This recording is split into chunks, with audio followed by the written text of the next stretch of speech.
Sveiki visi, taigi naujas vėl video. Šiandien turiu džiugią naujieną. Pagaliau į pavakarę gavau pirmuosius dividendus nuo LTC akcijos. Aš jos turiu apie 1,5. Tai aišku, nėra didelis kiekis ir dividendai yra nedideli, tik 23 centai, jau atskaičius mokesčius. Nice. Man platformų juos pervedė, bet vis tiek tai yra džiugu. Kaip sakant, pirmieji platformai dividendai visada yra džiugu. Ir aišku, pas mane, kadangi daug tų mėnesinių akcijų, kurios dividendus mokės, tai aišku, neužilgo, tuoj ten savaitės kelių dienų bėgi, pas mane vis po biškį tas ratelis susisuks ir pradėsiu užgavinėti tos dividendus irgi iš kitų įmonių. Tada dar kita džiugi naujiena, tai kad Trading 212 šiandien atsiuntė tokį laiškelį, kad sausio pabaigoje, tai yra sausio 29 dieną, jie planuoja platformoje paleisti akcijų skolinimą.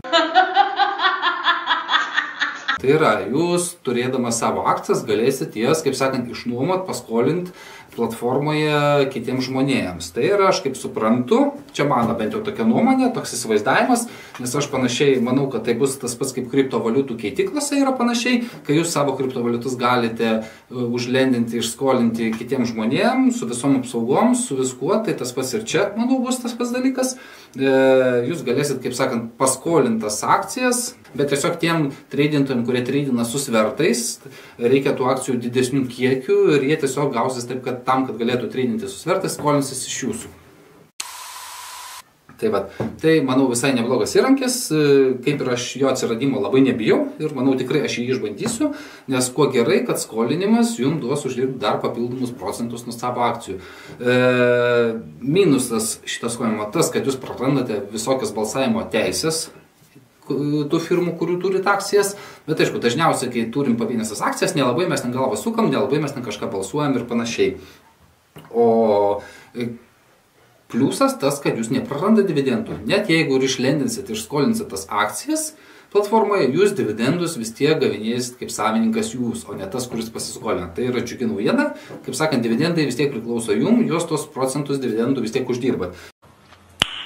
Nice. Ir plius dar bus galimybė gauti už, kaip sakant, akcijų kaip paskolinimo už nuomą jų ir panašiai. Tai skaitau praktiškai pajamas galima pasidvigubinti tokiu būdu, nes kaip sakant, jeigu 5-6 kokie procentai gaunat už dividendus ir plus dar, jeigu, kaip aš įsivaizduoju, kad turėtume kokius 5-6 procentus gavinėti už akcijų tą paskolinimą, tai jau bendroje sumoje platformą galima uždirbinėti po 10-12 procentų metinių palūkanų. Tai irgi yra puiku, džiugu. Dar kita džiugi naujiena ta, kad tie procentai palūkanos už paskolintas akcijas atsinaujins informaciją kiekvieną dieną ir kiekvieną dieną jūs gausit tą uždarbį už jų nuomą. Tai yra, nereiks jums laukti kas savaitę, kas mėnesį, kad ten kažką uždirbti, o jums kiekvieną parą vis iš naujo bus išmokami pinigai už paskolintas akcijas. Kaip minėjau, sistemoje bent jau parašyta, kad tai viskas apdrausta, viskas saugu. Tai mano įsivaizdavimu, aš labai manau, kad tai bus panašus principas kaip kriptovaliutų keitiklose. Todėl jeigu kas naudojatės Binance, naudojate KuCoin ar panašiai, žinot, jau turbūt esate išbandę prekybą su tais svertais ir toliau ir įsivaizduot, kaip tas principas visas veikia. Tai aš manau čia, kad bus lygiai analogiškai viskas tas pats. Tai va tokias naujienas, tokia trumpa informacija.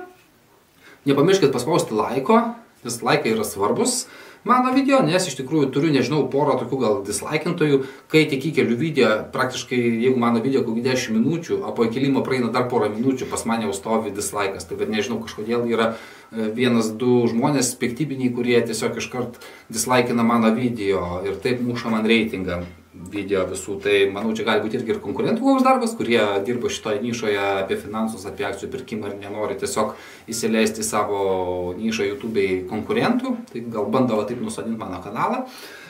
Tai teigiami laikai irgi labai yra svarbu, teigiami komentarai irgi taip pat. Nu ir aišku, nepamirškite, jeigu kas dar neužsiprenumeravot, būtinai užsiprenumeruokit mano kanalą. Tai irgi padeda kanalui augti. Ačiū labai, linksmų švenčių, linksmų artėjančių naujų metų, pelningų, investuoti sėkmingų ir gerų dividendų. Iki.